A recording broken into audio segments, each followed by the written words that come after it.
Hello everybody, welcome back to another episode of Mega Projects. This one is all about the Boeing X-20 Dyna-Soar, which is really called the Dyna-Soar. I mean, it's cool, but also you're Boeing. You make giant planes. But just before we get started, I will say that if you are enjoying this channel, Mega Projects, why not check out the sister channel of this channel called Side Projects? It covers lots of smaller scale engineering feats like replica Eiffel Towers or secret Soviet weapons and history's lost treasures. Basically anything that I thought was really interesting, but I was like, it's not really mega enough, is it? Then it gets bumped over to Side Projects, but don't let that put you off. It is still really interesting. I realize it really sounds like I'm not selling it. It's kind of like bad Mega Projects, but it's not! There are videos on that channel every day of the week that we don't publish a video on this channel except for Sunday, because that is the Lord's Day of Rest. Let's get into it.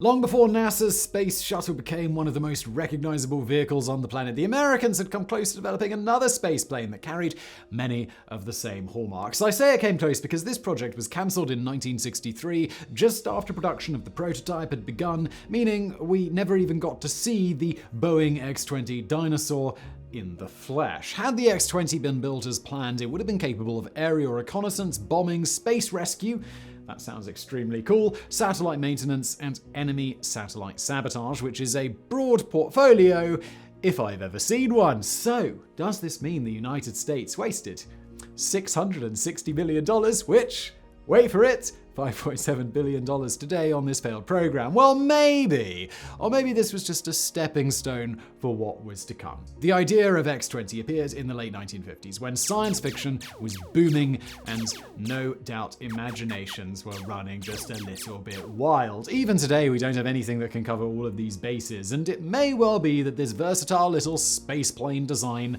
simply appeared way too far ahead of its time.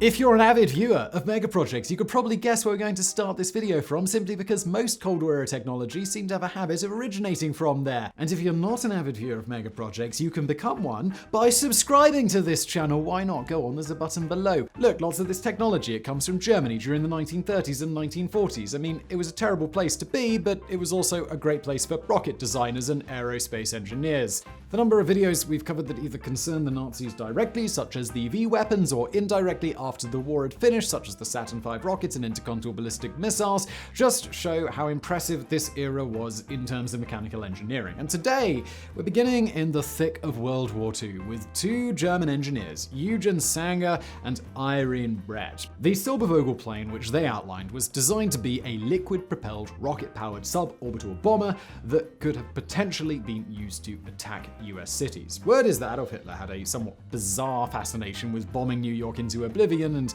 leaving it a smoldering wreck. The America Bomber program, which was first mentioned in 1938, planned to do just that, but with a minor problem. They didn't have an aircraft that had any hope of being able to complete a round trip of 11,600 kilometers, that's 7,200 miles or so.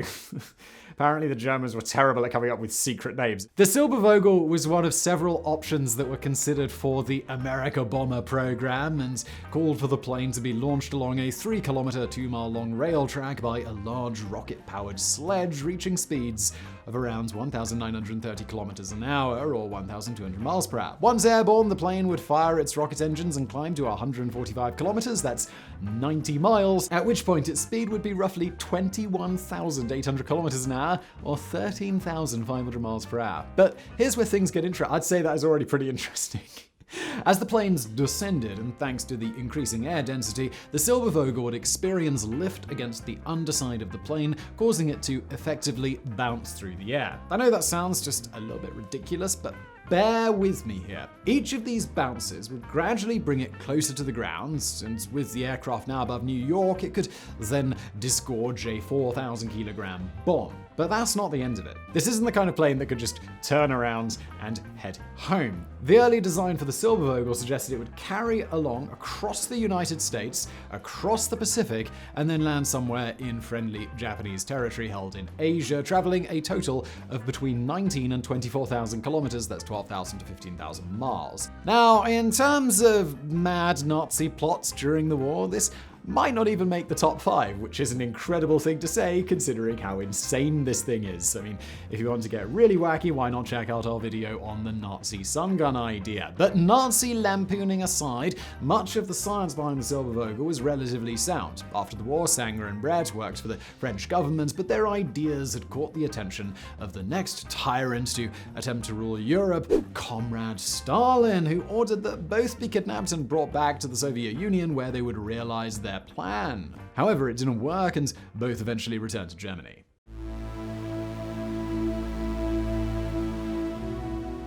While Sanger and Brett may have found work with the French, many more brilliant German minds were whisked across the Atlantic and generally embraced by the American government, who had now pretty much forgotten about the Germans and were now eyeing the Soviets suspiciously. Two such men were Walter Dornberger, who had been the leader of Nazi Germany's V-2 rocket program, and rocket propulsion engineer Krafft Erich. The two began working at Bell Aircraft, and in 1952 they proposed an adapted version of the Silbervogel with the name Bomber Missile, or BOME. This would be a vertical launch version of the German idea with a few significant differences. Instead of coming to a calm landing somewhere on the other side of the world, the Bomber Missile would use boost glide re-entry trajectories that push an aircraft or an object back upwards, meaning it could even double its ballistic trajectory. By doing this multiple times in a row, the aircraft would eventually lose speed to a point at which the pilot would be able to bring it in for a safe landing. Now, again, I know this does sound really quite far-fetched, but by 1956, 3 separate programs are actually being developed in conjunction with one another,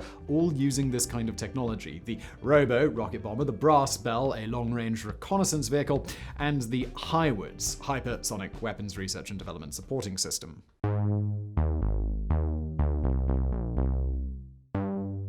However, Uncle Sam received a bit of a rude awakening on the 4th of October 1957 with the launch of the Soviet Sputnik 1. In an instant, the US realized it was well behind in the space race, and just days later, all 3 programs that we just mentioned were merged into the Dyna-Soar project, or Weapons System 464L, and in 1959, Boeing was awarded a contract for the 3-stage Dyna project. The first was Dyna-Soar 1. It's spelled Dynasoar, but it is Dyna-Soar. It still amuses me because I'm a child. A reconnaissance vehicle with glider tests expected in 1963 and actual powered flights taking place in 1964, when the plane was expected to hit Mach 18, it's 22,000 kilometers an hour, 13,810 miles per hour, also absolutely insane. The second, Dyna-Soar 2, based on the Brass Bell long-range reconnaissance vehicle, would be operated by 1968, and the third, Dyna-Soar 3, loosely the robo-rocket bomber, would be ready to go in 1974.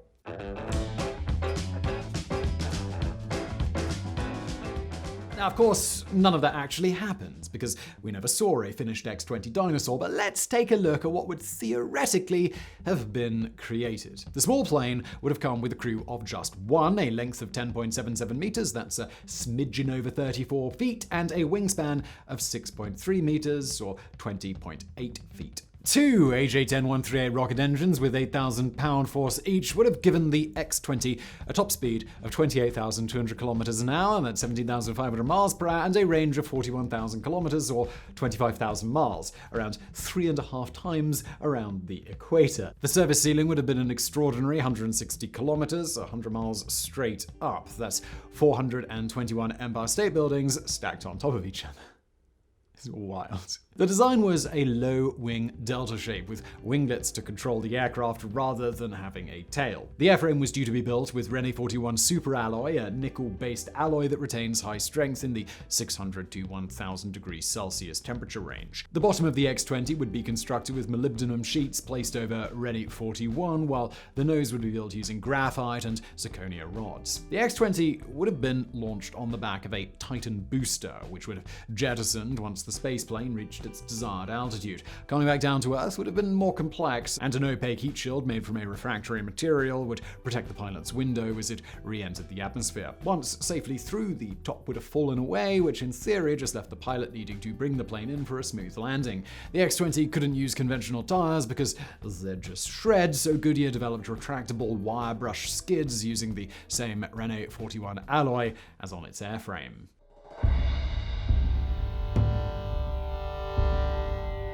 While this aircraft never actually got to the testing phase, 7 astronauts were covertly hired and scheduled for training once the aircraft finally emerged. You'll certainly know one name from this list because 9 years before taking a giant leap for mankind, Neil Armstrong was recruited to the Dyna-Soar program, where he remained between 1960 and 1962. Strangely enough, the X-20 was even given a glitzy Las Vegas unveiling in 1962 by the US Air Force, no doubt eager to impress the American public, still muttering bitterly about Sputnik 1. Several individual components were tested, such as the boosters and inertia guidance subsystem, and a B-52 Stratofortress had even been earmarked to airdrop the X-20 when it was ready. At this point, you'd be forgiven for thinking that it was just a matter of time until the X-20 Dyna-Soar roared into life, but alas, it all came to nothing. In an instant, on the 10th of December 1963, the entire project was just cancelled.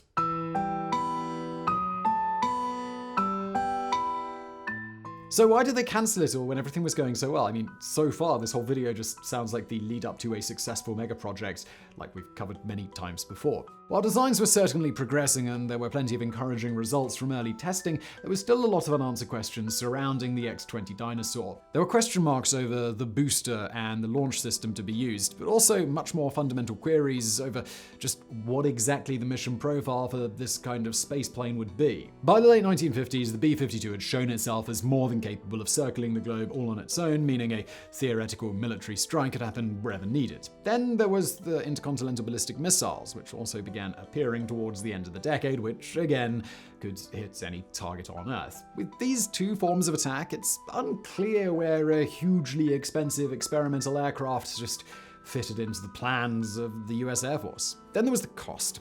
As I mentioned earlier, at the time the project was cancelled, it had cost around $660 million.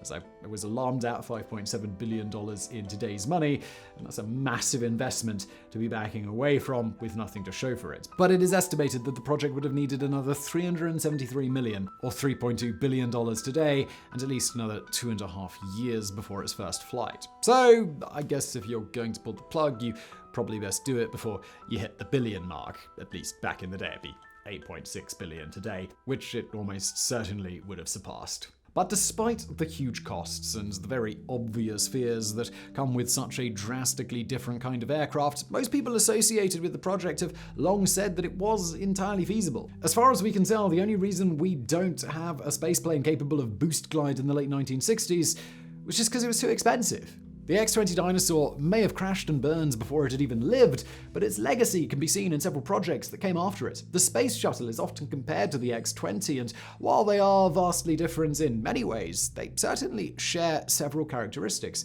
We've recently also done a video on another space vehicle that also echoes the memory of the X-20, the Boeing X-37, which is currently undergoing its 6th test flight. The X-20 may not have worked out as a standalone program, but it undoubtedly acted as a technological stepping stone to where we are today. As it seems was often the case during this period, revolutionary out-of-the-box thinking was more often than not halted by economical and political reasons rather than scientific or engineering ones, which is kind of a shame because this plane would have been cool to see.